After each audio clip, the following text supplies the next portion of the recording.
We are highlighting the main differences on our stereo installation kit with our new wiring harness between if you order it to install without an amplifier or to install it with an amplifier. So let's go over the installation without an amplifier first. There's several basic connections. The big plug here will plug into the factory harness. The plug here will go into the back of your head unit. Pioneer and Sony will have this additional 1/8 inch phono plug that also goes into the back of the head unit. There's also a wire here that gets plugged into the black and yellow grounding wire. It also includes our exclusive pre-programmed SWI CP2 steering wheel interface, which is pre-programmed to the stereo head unit that you are installing.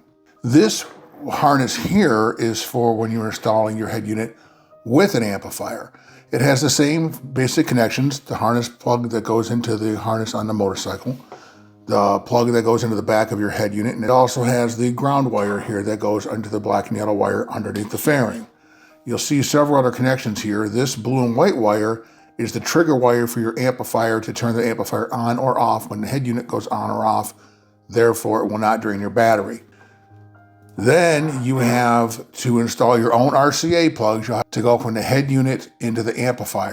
Then on the output side of the amplifier, you'll connect these wires here. If you're doing it just a 2-channel, you'll just need the white and grays. If you're doing a 4-channel, you'll need the white, grays, purple, and green wires. For anyone who's purchasing the installation kit without an amplifier that may be worried about downstream upgrading to an amplifier, we make this harness to be convertible.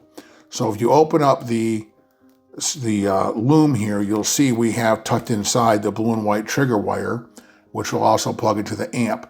Now there's a little work involved to get now the signal to the amplifier because you'll need to cut these speaker wires. The same ones we talked about, the white, gray, purple, and green. Even if you're only installing a 2-channel, you're gonna want to cut all the wires. This side of the cut that you make, you'll then want to route to the output side of the amplifier. You have 2 options at that point. You can either run this side of the wire to the input side of the amplifier for a high level input, or you can tape that side off and then use your RCA plugs from the head unit to the amplifier. And again, all the harnesses come with our exclusive SWI CP2 pre-programmed module.